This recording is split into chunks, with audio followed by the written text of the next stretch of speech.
Assalamu alaikum dear students, I hope you all are fine.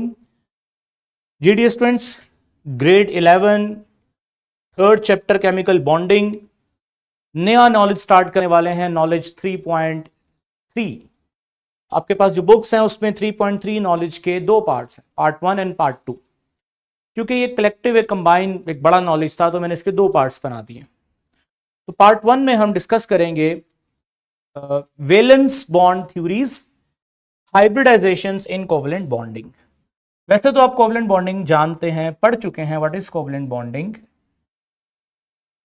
लेकिन उसके अंदर different तरह की थ्योरीज हैं, वो हमने एक्सप्लोर करनी है, like valence bond theory and hybridisation.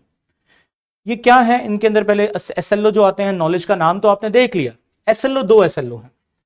पहला एसएलओ है एक्सप्लेन वैलेंस बॉन्ड थ्योरी, ठीक है, और जो सेकंड एसएलओ है explain hybridisation and the types of hybridisation, describe covalent bonding in molecule using the concept of hybridisation to describe sp, sp2 and sp3 orbitals। Dear students, याद रखें, आपको जब मैं वेस्पर मॉडल पढ़ा रहा था तो तब मैंने आपको स्ट्रक्चर्स जो पढ़ाए थे उनके साथ हाइब्रिडाइजेशन टाइप्स भी लिखवाई थी। वो मैंने इसलिए लिखवाई थी कि ताकि जब आप हाइब्रिडाइजेशन पढ़ें तो आप हाइब्रिडाइजेशन है क्या, फिर इसकी टाइप्स आप जब पढ़ेंगे तो फिर आप रिलेट कर सकेंगे इसको वेस्पर मॉडल के साथ भी, ठीक है। अभी तक हम क्या जानते हैं, मॉलिक्यूल कैसे बनता है, केमिकल बॉन्ड बनते हैं, कोवलेंट बॉन्ड बनते हैं, फिर उसमें ऑक्टेट भी होता है और एक्सपैंड ऑक्टेट। जरूरी नहीं कि हर दफा ऑक्टेट फॉलो हो, उसके लिए भी मैंने आपको स्टार्ट में एसएलओस हमने डिस्कस किए थे कि कुछ एग्जांपल्स आपको ऐसे भी मिलेंगी जिसमें ऑक्टेट फॉलो नहीं होगा। जैसे आपने PCl5 देखा था, SF6 देखा था, ये तो हमें पता है। फिर शेप्स का हमें पता चल गया, फिर पोलर नॉन पोलर का पता चल गया, डायपोल मोमेंट को बीच में ले आए, जो कि फर्दर जिसने बताया कि पोल्स होना ये सेकेंडरी चीज है, स्ट्रक्चर डिसाइड करता है कि आइदर कंपाउंड पोलर होगा भी कि नहीं होगा। अगर स्ट्रक्चर में पोल्स में सिमेट्री है उसकी फोर्स बैलेंस हो जाएगी, वो पोलर होकर भी नॉन पोलर होगा। यहां तक हम पहुंच गए। आज हमने जो पढ़ना है वो है स्ट्रक्चर के बाद जो इंटरनल केमिकल बॉन्ड है उसके अंदर क्या होता है, इलेक्ट्रॉन्स ऐसा क्या करते हैं, ओवरलैपिंग्स कैसे होती हैं, बॉन्ड की डिटेल्स को पढ़ना है बेसिकली। तो नॉलेज हमारा क्या होगा, after mastering these SLOs you will be understand how valence bond theory explain covalent bonds. बात वही है, पढ़ना हमने कोवलेंट बॉन्ड्स को है, कोवलेंट बॉन्डिंग को ही डिटेल से पढ़ना है, लेकिन डिफरेंट थ्योरीज के साथ। Formation through the overlap of atomic orbitals. You will learn about the hybridization where orbitals mix to form a new hybridized orbital that determine molecule shape. यानी यहां पर भी आप देखोगे हाइब्रिडाइज्ड जो ऑर्बिटल्स हैं वो मॉलिक्यूल की शेप को डिटरमिन करने में हेल्प करते हैं। ऑल्दो वेस्पर में आप लोग, इसलिए वेस्पर के अंदर हाइब्रिडाइजेशन का रेफरेंस दिया जा रहा था बार बार। Specifically, you will explore sp, sp2, sp3 hybridization type and how they influence molecule geometry. By the end you will be able to describe covalent bonding, but एक नए तरीके से covalent bonding को डिस्क्राइब करोगे, वो पुराना तरीका नहीं कि म्यूचुअल शेयरिंग ऑफ इलेक्ट्रॉन वो कोवलेंट बॉन्डिंग है, वो है पुराने छोटी क्लासों में वैसे ही पढ़ते हैं, बट अब हमने नया जो अपडेटेड नॉलेज हासिल किया है उसको सामने रखते हुए कोवलेंट बॉन्डिंग को पढ़ेंगे using hybridisation to explain atomic arrangements. ये हमारा नॉलेज है। Skill, you will be sharpen your analytical skill, आपकी एनालिटिकल स्किल बढ़नी चाहिए इसको पढ़ने के बाद, to predict molecule shape using valence bond theory and hybridisation. VSEPR model के थ्रू तो आप शेप्स बता सकते हैं, बट हाइब्रिडाइजेशन मॉडल के थ्रू भी आपको शेप्स बतानी आनी चाहिए। This include apply concept to solve molecule structure problem. आपको डिफरेंट तरह के मॉलिक्यूल्स के स्ट्रक्चर दिए जाएंगे, आपने जज करना होगा कि which molecule belongs to sp2 set of hybridization, which one is sp and which one is sp3, and critically evaluate bonding scenarios। कब sp2 है, कब sp3 है, कब sp, ये bonding scenarios हैं। You will also enhance your ability to apply theoretical knowledge to real world chemical structure। ठीक है students, तो ये हमारे पास स्किल है जो हम गेन करेंगे। तो ये एक मैंने सेट ऑफ क्वेश्चन रखा हुआ है, इन क्वेश्चंस को हम ड्यूरिंग लेक्चर साथ साथ एड्रेस करेंगे, क्योंकि इनको एड्रेस करने का मतलब है कि हमारा एग्जाम क्लियर है। अगर ये एड्रेस हो गए क्वेश्चन, इसका मतलब एसएलओ क्लियर है, ठीक है। तो ये हम बार बार साथ लेक्चर में देखते रहेंगे जी। लेक्चर स्टार्ट करने से पहले मैं आपको एक डायग्राम दिखा रहा हूं, एक एनालॉजी है, एक कहानी समझ लें। क्या इसमें देख रहे हैं आप जी? इसमें आप देख रहे हैं जिप बंद हो रही है और जैकेट के साथ। तो ये वाला हिस्सा इस वाले हिस्से के साथ जिप बंद होने के साथ ओवरलैप हो जाएगा, यानी मिल जाएगा ना आपस में, जरा स्क्रीन में इस तरह मिल जाएगा आपस में। This is called overlapping. अब ओवरलैपिंग के बाद क्या है कि ये भी अब ये अलग नहीं हो रहे, ओवरलैप हो चुके हैं। ओवरलैपिंग इंग्लिश का वर्ड है, उसका मैंने समझाया। सिमिलर इसी तरह से होता क्या है। अब आप ये तो जानते हैं कि एटम के सेंटर में न्यूक्लियस है और उसके बाहर शेल है, शेल के अंदर इलेक्ट्रॉन है, पहले आप इतना जानते थे। Like this is hydrogen. एक और अगर मैं हाइड्रोजन का एटम बनाऊं, अगेन उसके अंदर भी इलेक्ट्रॉन है और उसके अंदर भी सेंटर में न्यूक्लियस है, ठीक है। और ये इलेक्ट्रॉन्स आपस में डेफिनेटली क्या करेंगे, बॉन्ड बनाएंगे। ये तो छोटी क्लासों में 9-10 में आप पढ़ के आए थे, लेकिन अब आपने नया क्या सीखा है? नया आपने यही सीखा है ना कि ये इलेक्ट्रॉन्स शेल्स में नहीं बल्कि शेल्स के अंदर भी लेवल्स हैं। मसलन आपने सीखा शेल्स के अंदर फर्दर कौन से लेवल हैं? शाबाश, सबशेल्स, ठीक है ना। सेकंड चैप्टर में आप ये पढ़ के आए। सबशेल्स के अंदर फर्दर क्या है? ऑर्बिटल्स। ऑर्बिटल्स में क्या है? इलेक्ट्रॉन्स हैं। ये तो आप पढ़ चुके हैं। इसका मतलब कि अब जब हमने इलेक्ट्रॉन्स को कोवलेंट बॉन्ड के अंदर इंट्रोड्यूस करवाना है तो हमें इस चीज का भी ख्याल करना पड़ेगा कि ये इलेक्ट्रॉन्स अब शेल्स में नहीं है। वो तो हम समझते थे ना, पहले बच्चों को समझाने के लिए इस तरह बात करते थे। अब हमें इस चीज को भी देखना पड़ेगा कि शेल्स के अंदर सबशेल्स और सबशेल्स के अंदर क्या है? ऑर्बिटल्स। मींस कि जब दो एटम्स के दरमियान में केमिकल बॉन्ड बनेगा तो उनके ऑर्बिटल्स भी आपस में क्या करेंगे? ओवरलैप करेंगे। This is valence bond theory. एक बात नहीं है सिर्फ कि इलेक्ट्रॉन्स जब म्यूचुअल शेयरिंग करते हैं तो अपने ऑर्बिटल्स को भी ओवरलैप कर लेते हैं, ठीक है। मसलन मैं आपको एक डायग्राम के थ्रू समझाने की कोशिश करता हूं। इस डायग्राम पे बाद में आते हैं। एक पेज ऐड कर सकते हैं यहां पर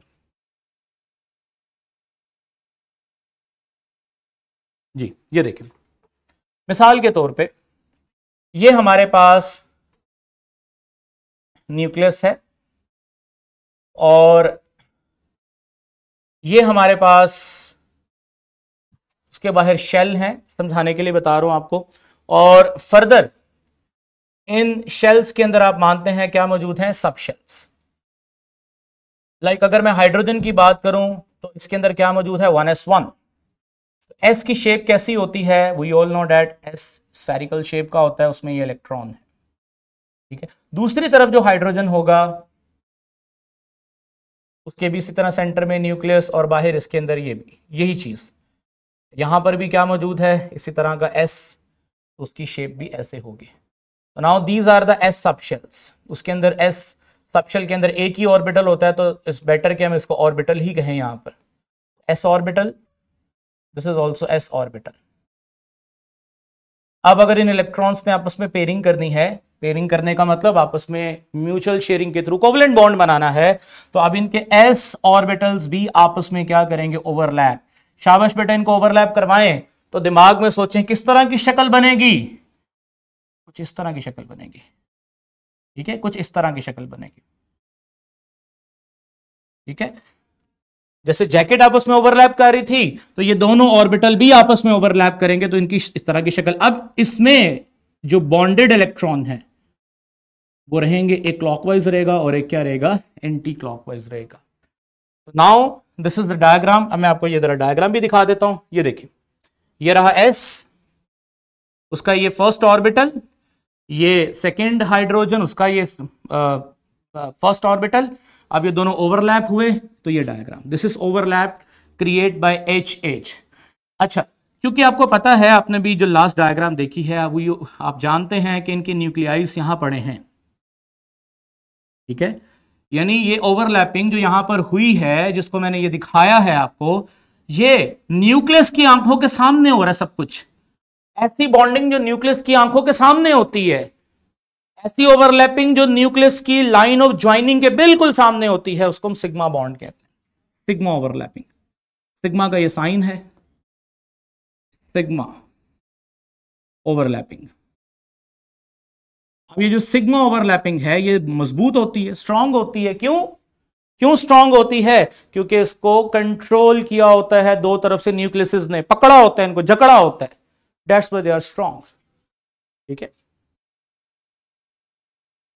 तो यही नई बात है। The covalent bond in H2 that arise from the overlap of 2s orbital and form each of 2h hydrogen, जो कि दोनों हाइड्रोजन की तरफ आएगा, is called a sigma bond. A sigma bond is a bond in which electron density is greatest along the axis of the bond.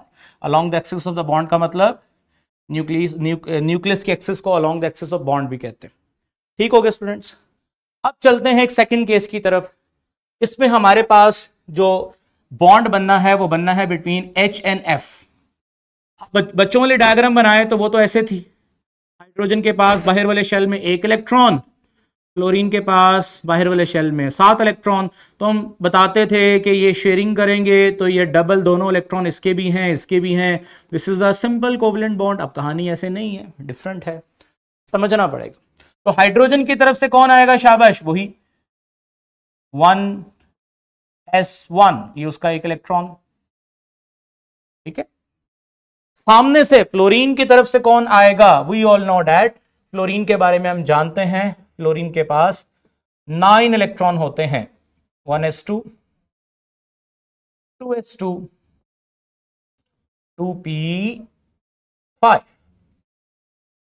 ठीक है, अब 2p5 का मतलब आप जानते हैं, 2p5 का मतलब आप जानते हैं, s में 2 इलेक्ट्रॉन, p के 3 ऑर्बिटल हैं। शाबाश, कौन कौन से? px, py। मुझे ये समझाने में आपको मसला नहीं हो रहा क्योंकि आप चैप्टर्स 2 के अंदर ये डिटेल से पढ़ के आए, एक्स्ट्रा डिटेल के साथ। px, py, pz, 5 इलेक्ट्रॉन्स का मतलब 1 2 3। याद है आपको पाउली's क्लोरीन प्रिंसिपल? एक एक करके इलेक्ट्रॉन फिल होगा, 4 5। ठीक है, तो इसका मतलब इस s को बॉन्ड बनाने की जरूरत नहीं, फुलफिल्ड है। px को बॉन्ड बनाने की जरूरत नहीं, py को बॉन्ड बनाने की जरूरत नहीं, बॉन्ड किसने बनाना है? pz ने।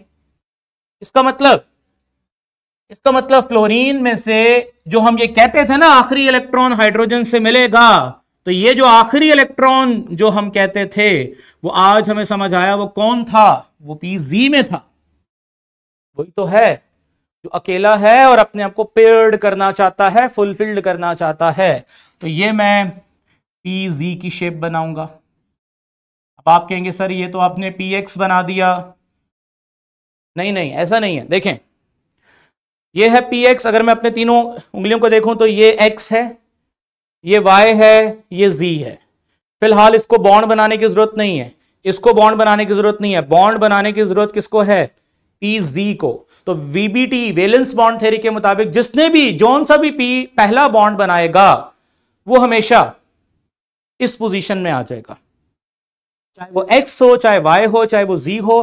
पहला बॉन्ड जब भी p का ओवरलैप करेगा किसी दूसरे एलिमेंट के साथ तो वो हमेशा एक्सिस हेड टू हेड ही ओवरलैप करेगा, चाहे वो pz ने करना हो, py ने करना हो, px ने करना हो, बस इसकी पोजीशन को चेंज करना है ना उसने।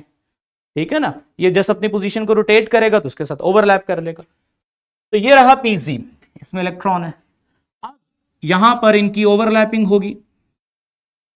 जब इनकी ओवरलैपिंग होगी तो ऑब्वियसली s और p की जब यहां से ओवरलैपिंग होगी तो ये शेप थोड़ी सी ब्लॉटेड हो जाएगी। आप देखें यहां पे जब इनकी ओवरलैपिंग होगी तो आप देख सकते हैं कि इसके अंदर जब ये s मिक्स हुआ तो ये शेप ब्लॉटेड हो चुकी है यहां से। ठीक है, आप देख सकते हैं यहां पे थोड़ा सा रेड ग्रीनिश शेड भी आने का मतलब क्या है कि इसमें कौन सा करेक्टर आ गया है? s करेक्टर आ गया। Now this overlap which created between hydrogen and fluorine is also a sigma bond, क्योंकि बिल्कुल न्यूक्लियस की नजरों के सामने हो रहा है ये सब कुछ, बिल्कुल बॉन्ड के एक्सिस के ऊपर हो रहा है सब कुछ। ये दिस इज सिग्मा बॉन्ड। और ये मैंने आपको इसको डायग्राम दिखाया, ये नई चीज है बस कि ऑर्बिटल्स को भी ओवरलैपिंग में मिलाना है आपने। ठीक है, अच्छा अब मैं यहां पर जो पिछली डायग्राम है उसको मैं क्यों दिखाना चाहता हूं। ये वाली डायग्राम, ये डायग्राम आपने पहले भी देखी हुई है। क्या नजर आ रहा है इस डायग्राम के अंदर, यहां पर आपको 2 हाइड्रोजन एटम नजर आ रहे हैं, कोई ओवरलैप नहीं है। ऑब्वियसली ये हाइड्रोजन के ऑर्बिटल्स हैं, these are the orbitals of hydrogen. अब सम ओवरलैपिंग हुई क्योंकि ये दोनों डेफिनेटली इनके जो न्यूक्लियाइज हैं आसपास, वो ये चाहते हैं कि ये इसके इलेक्ट्रॉन को खींच रहा है, ये इसके इलेक्ट्रॉन को खींच रहा है, तो अट्रैक्शन तो है इनमें ना, तो अट्रैक्शन की वजह से कुछ ओवरलैपिंग हो गई यहां पर। तो some overlap some attraction as hydrogen hydrogen distance decrease, जैसे इनके दरमियान में डिस्टेंस डिक्रीज होगा तो ओवरलैपिंग। बट अभी ये स्टेबल नहीं है। अभी ये देखें, ये एनर्जी का ग्राफ देखें तो ये हाई एनर्जी पे ही है। कौन सी energy? Potential energy. Energy create, energy stored in body due to attraction is called potential energy. अब मजीद करीब आएंगे, ओवरलैप स्ट्रांग होगा, मजीद स्ट्रांग ओवरलैपिंग होगी, मजीद स्ट्रांग ओवरलैपिंग होगी। जब स्ट्रांगेस्ट ओवरलैपिंग होगी तो बॉन्ड बन जाएगा, और जब बॉन्ड बनेगा तो मॉलिक्यूल मिनिमम एनर्जी पे रहेगा। मिनिमम एनर्जी पे रहने का मतलब क्या है? स्टेबल। दो अट्रैक्ट करने वाली बॉडी जब मिनिमम डिस्टेंस पे आ जाती हैं तो उनकी एनर्जी कम हो जाती है। जैसे मैं आपको मिसाल देता हूं, ये बॉडी, इसको जमीन अपनी तरफ अट्रैक्ट कर रही है। अब ये जितना हाइट पे जाएगी उतनी पोटेंशियल एनर्जी ज्यादा है, जितनी ये जमीन की तरफ जाएगी उसकी इतनी पोटेंशियल एनर्जी क्या है? लो है। इतना याद रखें कि जितना बॉडीज अट्रैक्ट करेंगी, जितना वो अट्रैक्शन की वजह से करीब आएंगी, उनकी पोटेंशियल एनर्जी कम होती जाएगी और वो स्टेबल होते जाएंगे। हाँ, अगर ये मजीद यहां से करीब आए तो फिर अट्रैक्शन की बजाय लड़ाई स्टार्ट हो जाएगी, रिपल्शन, क्योंकि nucleus nucleus electron electron further, फिर एक टाइम के बाद अट्रैक्शन की बजाय फिर रिपल्शन शुरू हो जाती है ना एटम के अंदर, और रिपल्शन के बाद फिर डिस्टेंस बढ़ेगा, और डिस्टेंस बढ़ने पे सिग्निफिकेंट ओवरलैपिंग जो है, रिपल्शन इंक्रीज जो है वो टूट जाएगी। Definitely repulsion increase as hydrogen hydrogen distance less than 74। ये 74 पिकोमीटर जो है ना, ये की वर्ड है इस पूरे प्रोसेस के अंदर। ये वो कॉम्प्रोमाइज डिस्टेंस है जिसके आगे नहीं आना। आगे आएंगे तो रिपल्शन बढ़ जाएगी, रिपल्शन बढ़ जाएगी तो पोटेंशियल एनर्जी क्या कर जाएगी? इंक्रीज कर जाएगी, और जब पोटेंशियल एनर्जी इंक्रीज कर जाएगी, रिपल्शन बढ़ जाएगी, तो फिर इस बॉन्ड को टूटना पड़ेगा। ठीक है, तो ये हाइड्रोजन हाइड्रोजन का मैंने ओवरलैप का ग्राफ आपके साथ इसलिए डिस्कस किया ताकि आपको अंदाजा हो सके कि रिपल्शन कब कम होती है, कब ज्यादा होती है, कब ओवरलैपिंग मैक्सिमम होती है और कब मिनिमम होती है। ठीक है, अब आगे चलते हैं। सिमिलर डायग्राम है बिटवीन फ्लोरीन एंड फ्लोरीन। अब आपको पता है F2, इस जगह पे जो फ्लोरीन है वहां पर जो डायग्राम आनी है, और इस जगह पे जो फ्लोरीन है वहां पर जो डायग्राम आनी है, दोनों आपस में क्या करेंगे? ओवरलैप करेंगे। जब दोनों आपस में ओवरलैप करेंगे तो आपको पता है, ये मैं आपको बता चुका हूं, जैसे एक फ्लोरीन दूसरा फ्लोरीन सामने से आएगा, दोनों में एक एक इलेक्ट्रॉन है, पी वाई। जब ये ओवरलैप करेंगे तो इस तरह की शेप बनेगी, तो सेंटर से ब्लॉटेड होगी, साइडों से वही नॉर्मल जो शेप है वही। Now this is overlap create between fluorine fluorine sigma bond. ठीक है, आई होप स्टूडेंट्स कि आपको ये ओवरलैपिंग का जो कॉन्सेप्ट है ये अच्छे से समझ आ गया। आज 2 SLO में से एक SLO पढ़ाया है सिर्फ मैंने, और कौन सा SLO पढ़ाया है? VBT, valence bond theory. Valence bond theory के अकॉर्डिंग हमने सीखा कि how the chemical bond between 2 elements are formed. इसमें फिर बॉन्डिंग के आगे टाइप्स हैं, पाई बॉन्ड है, सिग्मा तो समझ आ गया। पाई बॉन्ड क्या होता है वो नेक्स्ट जो हमारा लेक्चर है हाइब्रिडाइजेशन का, उसमें हम तफसील से देखेंगे। यहां तक कोई क्वेश्चन है तो आप कर सकते हैं। क्लियर है? ओके जी, आपको भी क्लियर है जी सबको? ठीक है जी, ओके जी, अल्लाह हाफिज, थैंक यू।